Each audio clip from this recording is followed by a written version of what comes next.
All right. Good afternoon, everyone.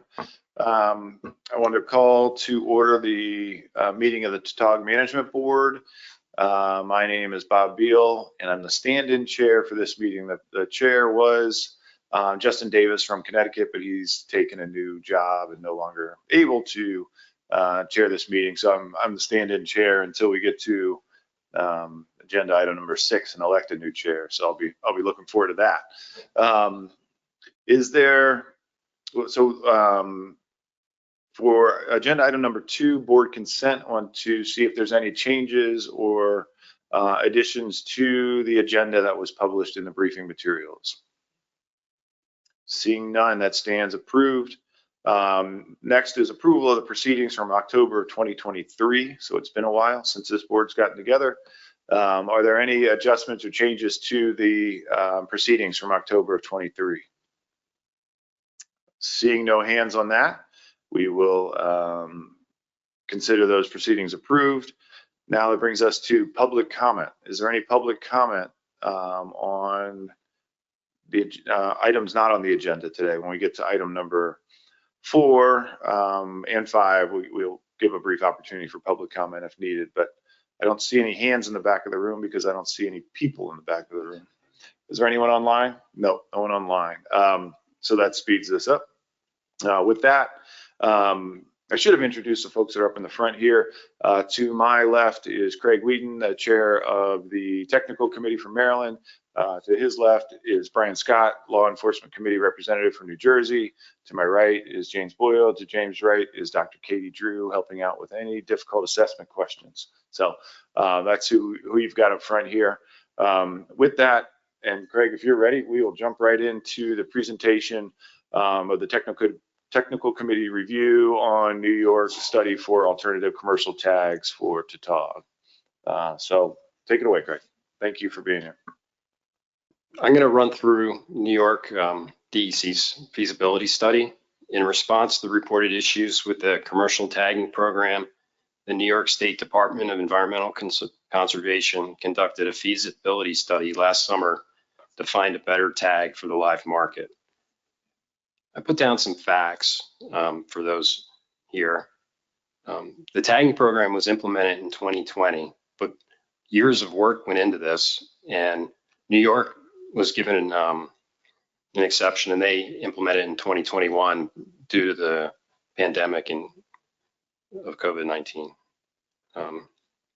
The tag is considered successful by law enforcement and management, and we've seen that reporting has gone up, the price has gone up. Another fact, the tag selected at the time had to be used by the entire commercial fishery.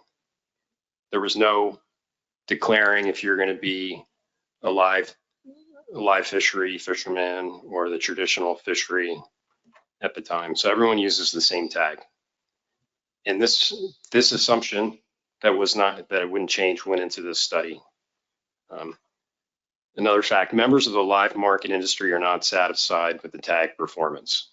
We've done surveys, and there's been a lot of written and verbal complaints about the tag. The live fishery really expects to have a high quality fish without any marks on it when they sell it. Next slide, please. So the 3 tags that were tested by New York was the Floyd T-bar tag, the National Band and Tag Strap tag, we call it the small tag, compared to the other tag that's currently being used now, and the Peterson disc tag. The Floyd T-bar tag, we had high hopes for this, and during the test, they used the Mark III applicator. It's like a pistol grip, and it can hold 25 tags in the magazine, and they're about $50. The small strap tag uses an applicator that's a little bit different than the current applicator. It costs a little less, and it helps the self-piercing of the tag, but it doesn't have a magazine in it to help secure the tag into the applicator, so the tags can fall out easier than the current method. And the Peterson disc tag, I'll talk about that on the next slide. So New York tested that on a carcass, and they found it was difficult to apply to the operculum without two people or a special tool or assistance. So they removed that from the consideration of the test. So in late June last year, 20 fish were delivered untagged alive in a container, and they were about 15 to 22 inches, and they were dropped off at Kings Park, where DEC personnel picked it up and moved them east about 60 miles to a holding cage they built. Next slide, please. This is a picture of the holding cage. It's 64 cubic feet, 8 by 4 by 2 feet, in a PVC frame with a 1-inch mesh. So each fish had about 3.2 square feet. So that was the density of the study for each fish. The water temperature was measured on day 0 in the transport tank, and it was 59 degrees. They moved it 60 miles, took about an hour. And when they got to Matticat Creek, they tested the water there and it was 70 degrees. And so they had a 20-minute acclimation, and they put the fish in the cage. They tagged the fish and put them in the cage. And they came back on day 2, and the water temperature was the same. Day 13, it bumped up to 73, and on day 20, it was 78. And I couldn't find in the report on the last day, day 30, what the temperature was.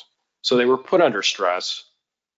And that was one of the criticisms of the previous study, that it was too pristine for the fish in the controlled environment. The fish survived with no food and increasing water temperatures. Next slide, please. So I'm going to talk about the T-bar tag first. So there were 10 fish that had this applied, and it was in the posterior portion of the dorsal fin using the Mark III insertion, which has a maximum depth of 3/8 inches.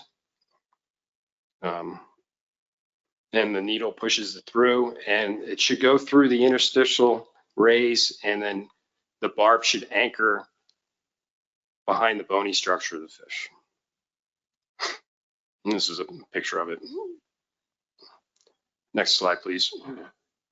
These are the results. I'm going to read them to you.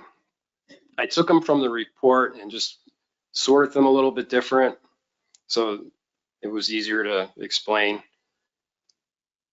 So moving the tag type, these are all T-bar. The total length of the fish, they're all around 16, 17, 18 inches. The tagger comment on day 0 was taken on day 0. And when they returned on day 2, 2 of the fish died. They necropsied the fish and found that those two fish, the tag was placed correctly, and they were both retained. On day 12, another fish died, and the tag was not deep enough, but it was still there in the fish. 4 other fish at the end of the study were determined to have lost tags.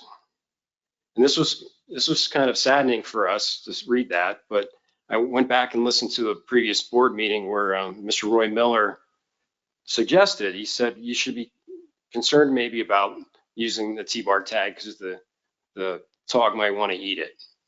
And maybe they did, their feeding behavior.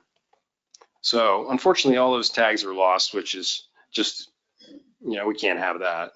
And then the other 3 fish, they weren't so bad, and it was some minor petechia, a minor hole, a very minor hole. So we didn't see necrotic lesions or anything like that. So the advantages of the T-bar is it holds 25 tags. It's a lot easier to tag the fish with the T-bar tag. Unfortunately, the disadvantage was, even though the tags passed the tug test, you insert it and you pull on it, and they didn't come out. They were either not deep enough or they were potentially preyed upon. And the T-bar tag costs a lot more than the current strap tag. Okay. Next slide, I'll talk about the smaller strap tag that has been tested before with success. And this is to show on the operculum where the tag was inserted. That's how we do it now on the East Coast. Next slide, please. So these are the results from the strap tag. So 3 tag misfires. That means that the tagger, when he used the tool to put it in, they knew it wasn't inserted properly, but they left it in. They felt like they didn't want to take it out and reinsert it. So 2 of those fish lost their tags and started, and there were signs of healing because they didn't see the hole in the fish. But losing those tags were probably preventable if they reapplied the tag. The 3rd misfire, the tag stayed in, and there was minor gill damage and a tag hole. And then the remaining 7 tags, no comment from the tagger, and they showed minor gill damage and a tag hole. Typical gill damage and a tag hole. I have a picture of typical gill damage after this. Some gill damage, redness, gill damage, a wound, tag hole. No lesions, necrotic scans, and this was after 30 days. So inside the yellow circle, you can see a little piece of the gill that has come off,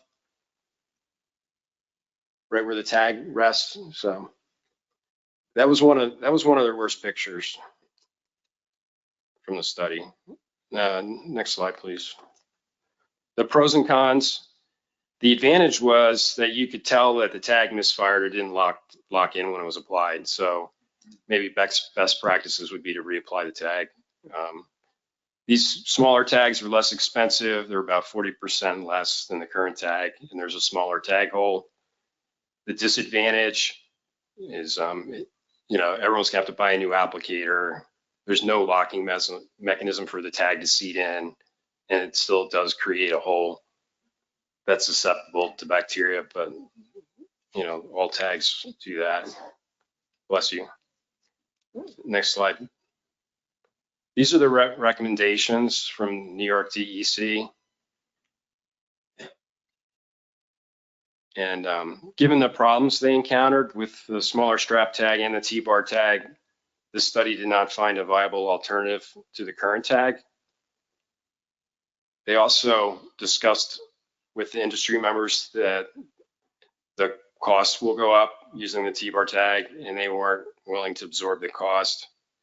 And New York DC is going to pause efforts right now to conduct another study until a better tag comes out or better technology. And that concludes my brief. Great, thank you, Craig. Any questions for Craig on the New York DEC alternate tagging or alternate tag study? All right, yeah, Jason. Thank you, Mr. Chair, and thanks, Craig. Good report. Appreciate it. And maybe this isn't a question for you, so I'll direct it at you, but maybe it's a question for New York. So, the point of all of this was to see if we could find that there was, people weren't happy about the tag we were using in the other states in New York. So we said, if you can find a viable alternative, we're all interested in finding something that works better, and we could think about that. So we did this study. It sounds like there wasn't a viable alternative. So is that like kind of end it until something new comes along for the state of New York, or is there like something else that is going to come along? I'm just curious as to whether we're moving forward, or if there's some other process that's going to happen at this point. Well, looking at the website for National Abandoned Tag, I noticed they have aluminum tags now, which could work, or maybe a lip tag. There is, even the small tag had problems at the very beginning because the requirement for the number of tags New York requested was 200,000.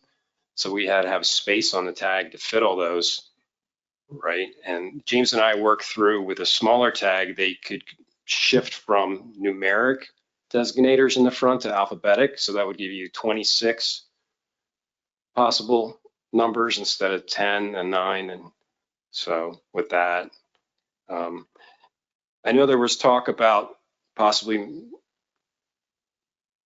creating a budget and looking at other alternatives. Maybe I've been thinking through it. It would be really hard to have a separate tag just for the live market, right? Because I think fishermen provide to both markets, the live and the traditional. But I mean, we should try to figure something out.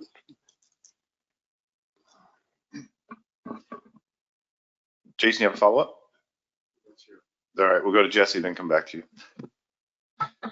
Thank you, Mr. Chair. So just to respond to Jay, from New York's perspective, as of now, the current tag is what we're gonna move forward with. We don't have staff time to continue to test different tags. However, if there's something that comes about, that's some new tag that's developed, or it's something that's new that wasn't discovered before, we're still willing to test tags that, meet the goals of the fishery management plan.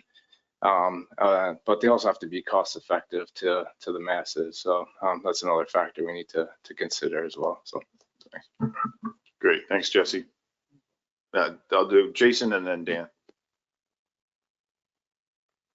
Yeah, no, that sounds good. Just to thank you both, Craig and Jesse. And, from my perspective, yeah, I thought this approach was good. So, I would be supportive of if something new comes up and we want to do something systematic like this again. I'm supportive of that, just to sort of offer that for the record. There was discussion in previous meetings to have fish tagged at the holding facility for where they all are, and then monitor them every 2 weeks. But I think the fish that look really bad are the ones that are held for a long time. And I think it's encouraging to see that when the tag is not in the fish, it does heal quickly. So, Dan. Thank you, Craig. Good report. Do you have a sense of what the expectation is on the part of the dealers? How long they want to hold the fish, and what kind of density and what temperatures? Because it seems to me those are the three factors that are probably contributing to the injury and the mortality or the reduced marketability. So what are the needs? my impression is the ones that are complaining the most really don't want the fish to have any marks on them at all for the live market. It's a premium fish with high standards. I'm sorry, I'll repeat the question. What are the needs? The needs? I know we talked about It's they a want. white paper to be developed. It took us a while to get a handle on how many live fish people in business there are. And it's not required on the compliance report or anything like that. So it's difficult to get your arms around it. I think we were all a little bit surprised about the depth of the live fishery market that has come to surface over time. If I could follow up, I'll confess that I was probably the main person pushing for this. And in Massachusetts, we have a 60,000 pound quota, which is comparable to Rhode Island's, with a 16-inch minimum size. It's about a 3.5, 4 pound fish. So we are selling about 20,000 tautog. And so we feel we've got a pretty good handle on that. We're seeing stock growth. We don't feel at this time that the commercial fishery or any poaching or unreported catch is is subverting the recovery of the stock or the growth of the stock. Bottom line, I'm rather pleased with how we're managing Tautog. Now, our fishery doesn't open until September, and so we got cooler temperatures there. That maybe with the New York fishery being operated during the summer, maybe that might be adding to the stress that the fish are under. But I just and I was interested to hear. I'm thinking back to 5 years ago. A program like this does just what you said. It actually creates a level of accountability and opens our eyes to how many fish are actually being caught and where they're going. And we had huge poaching problems with, we would find trucks with 1,000 live fish heading to New York. And so there was a whole lot of good reasons why we went down this road. And I personally think that the overall stock assessment, the stock status, and I know there's many stocklets within this fishery.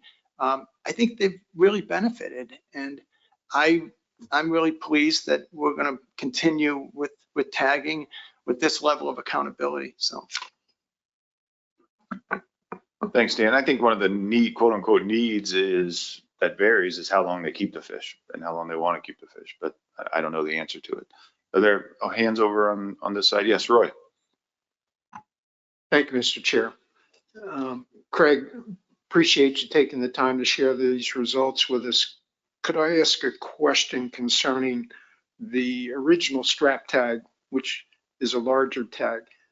In this particular experiment, no fish were set out with the tag that you previously deployed that was legal to use. Is that correct? In other words, they weren't serving as a control? Right. There was no current tag applied. It's been mentioned before at other meetings that the control could just be the other side of the fish that wasn't tagged and showed no lesions. But there weren't 10 or 20 fish in there without tags in them. I mean, of course, that would be ideal. Did that answer your question? Well, I'm groping for the conclusion. Now, the conclusion of this study is that it was not worth changing the tag. In other words, the lower rate of necrosis that we hope for with a smaller tag.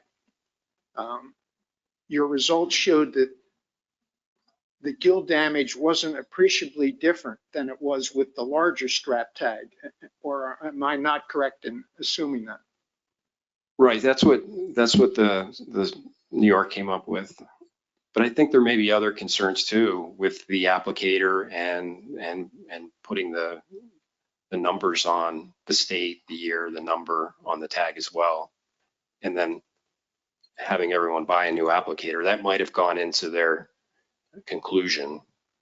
But I don't think, personally, I didn't think the results were that bad from the smaller tag study. But apparently the results weren't effective enough for you to change what you're going to require in the way of tagging. Am I right? Right, it would be status quo. I personally, I wouldn't see an issue if someone would rather use a smaller tag, but it gets complicated with the administration of the program. Do you feel like you've sufficiently addressed at this point the handlers' concerns over the amount of necrosis they were seeing in their holding tanks caused by the original strap tag? Do you feel like you addressed their concerns or not? I'm just curious. No, because we lost tags, the fish died, and I think having a side by side with the industry with different tags would be more beneficial. Like, it's really hard to keep a fish alive for 90 days, but the industry could do that and provide access and monitor them. I mean, I think that would be a way ahead. I mean, we really want to help them. I know you do. Thank you. Yeah, Mike Luisi, and then I think Jesse may have had his hand up. Yeah, thanks, Mr. Chairman. This is just a simple question, and it's kind of getting away from the science part of it, but just for a better understanding from my perspective. These fish are going to be served as a meal, right? That's the intent, right? They're kept alive, but is there so the scratches on the gill plate and the holes, I mean, how does that cause a problem with the sale of the fish for food? Is it because of the appearance? Is it presented to the person purchasing it? Do they buy it and then eat it right away? Do they buy it and put it in a cooler with water and take it home? There's just a lot I don't understand about the live market and how is it in the restaurants where the fish are in tanks? Just not quite sure why it's so important that it doesn't fester a little bit. It's a hole in something, and if it festers a bit, it's going to die in relatively soon and be served as a meal. Maybe you can offer somebody that has the fishery that knows how it works can help me understand. I think that the traditional practice came from countries that didn't have a lot of refrigeration, so you keep fish alive to show that they're healthy, and you don't have to refrigerate them. Like, so yeah, it's like buying a lobster out of a tank. Do you want to buy the one has shell disease? Probably not. And if you're the middleman, you're probably not going to want to take on fish that have blemishes and put them in your tank because they're expensive. I think they're up to like $4.50 a pound, and they're used for occasions. So I think it's a valid concern. It's just how far can we go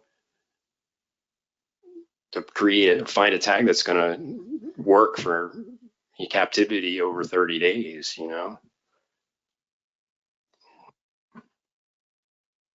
think Eric had a comment on the marketability of these fish. Yeah, I mean, you touched on it. It's an ornamental, like big occasion fish, and they're served whole, But you go to it's an Asian kind of thing, Chinese, I think.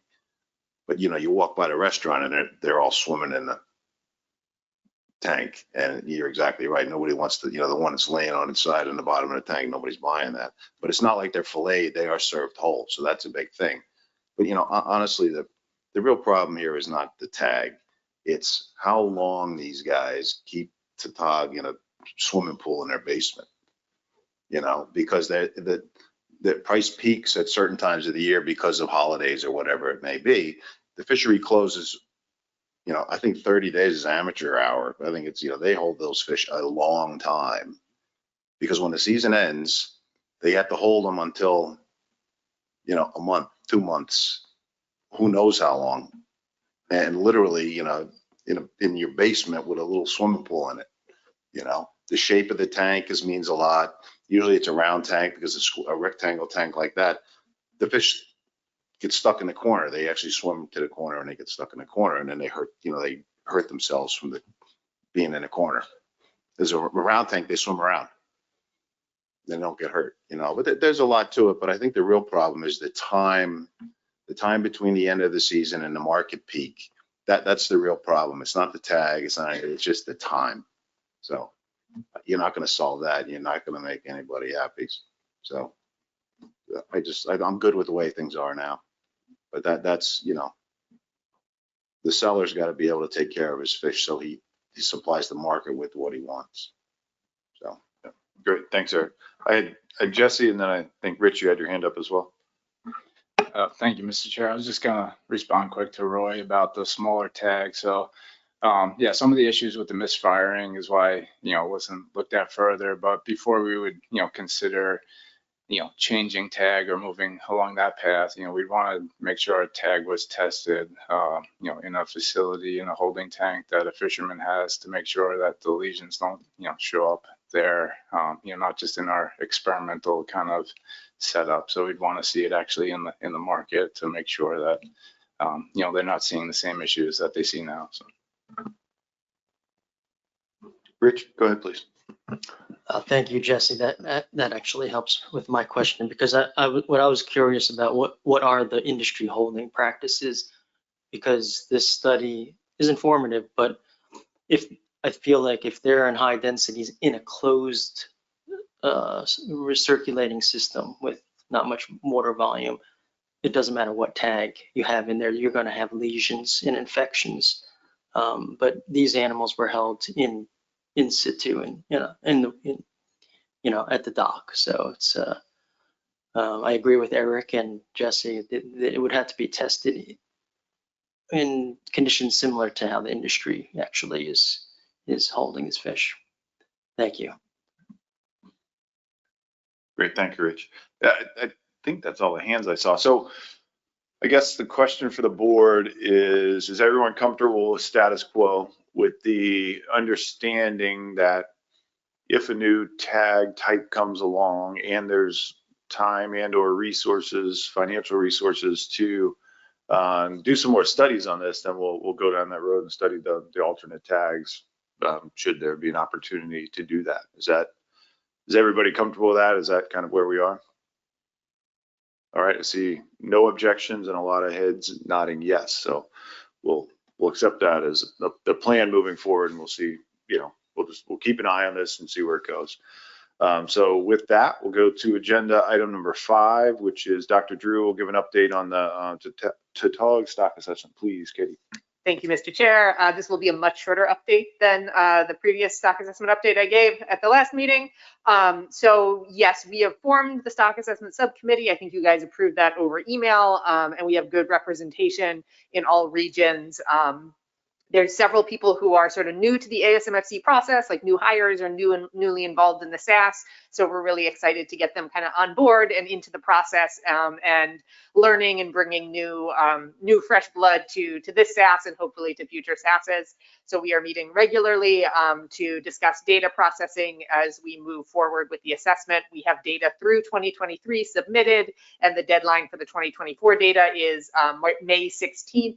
So hopefully we should have all of our data soon and can move into the data processing and modeling components so that we can present this to everyone at the October meeting of this year.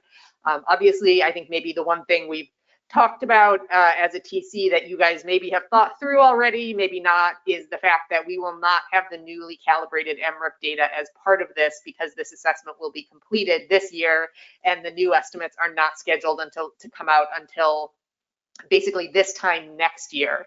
The TC did talk about this briefly, and we feel that given the potential for delays in that MRIP calibration and kind of how long it's been since this species has had an assessment update, that it's really not worth it to try to wait out that process, especially given that we don't really know that things are going to be available next year at this time anyway to keep us on track for even a 1-year delay. But maybe that's just something you guys would want to think about, is I think we will not be having that calibrated data included in this assessment. I think that's something we would look for, though, for the next benchmark assessment. But yeah. Great, thank you. Are there any magnets involved? Not to my knowledge. That's better that way. Questions? I've got Joe and then Dan. Katie, it's been a while since I was part of this, but are all the regional assessments doing something similar, or are they still kind of based on the data available? You have maybe different models. One of the things I'm just curious about when you mention this is just how much can we kind of interpret, because some of these are pretty simplistic, if we see the changes and catch to say maybe this particular assessment should be rerun based on the fact there was a change in catch, or we could just make some assumptions. So all the regional assessments use ASAP. So we are using the same model in all of the regions. All of the regions except the Delmarva region have fishery independent and fishery dependent indices in them. The Delmarva region only has a fishery dependent CPUE at this point. the MRIP index. So I think we can definitely, maybe do a sensitivity run around something like, everybody's throwing this 30% reduction out across the board. We can look at maybe what is the potential impact of if catch is lower or if effort is lower, what is the impact of that on the assessment and the on-stock status. Generally in the past, we've just seen with the MRIP changes, you sort of scale everything, but it doesn't really affect status. And so we would likely expect something similar in this case, but we can look into that and maybe provide guidance to the board about we're right on the edge with this region, but this region, we're pretty confident about where we are as part of the results. All set, Joe. Dan? So Katie, a few minutes ago, Craig had mentioned that the tagging program actually creates a new level of accountability or reveals the scale of the commercial fishery, which is great. Are you seeing that in the early assessments, that because of the better enumeration of commercial landings that and I'm not suggesting there's a growth in that sector, it's just more accounted for. Is that part of the story that'll be coming out in the assessment? So I think we'll definitely be looking at or reporting on those trends in commercial landings, which we have seen an increase, especially in New York, which does have probably the most robust commercial fishery out of all of these regions. Obviously, it's hard to tease out how much of that is better reporting versus increased effort or increased catch rates. And it's also hard to sort of hindcast how much we might have been missing in the past. But I will say, obviously, the dominant fishery for all of these regions is the recreational fishery. And so a small increase in the commercial due to better reporting is not going to have a huge impact on the final assessment results. Other questions for Katie? All right, seeing none. For those of you tracking along this week, there's going to be a number of stock assessment presentations at the annual meeting for at least lobster, menhaden, and tautog. I don't know if there's any others. That's probably enough, and then some. So, be prepared. The annual meeting is going to be pretty tech heavy, and a lot of important results come out at that meeting. So seeing no other hands, it brings us to agenda item number 6, which is the election of a vice chair. I'm sorry, a chair. An actual chair. Jason McNamee. Yeah, I have a motion, Mr. Chair. So I move to elect Matt Gates from the great state of Connecticut as the next board chair for the Tautog Management Board. Thank you, Jason. Is there a second to that motion? Mike Luisi, thank you. I assume there's not. Are there any objections to electing Matt Gates as the chair of the Tautog Management Board? You're not getting off that easy, Joe. I see no objections. Congratulations, Matt. Appreciate it. And that brings us to other business. Is there anything else to come before the Menhaden Management Board? Oh my gosh. I'm brainwashed. Tautog Management Board. Seeing none, any hands online? No, seeing no one in the room or online, we are going to close the Tautog Management Board. And thank you all.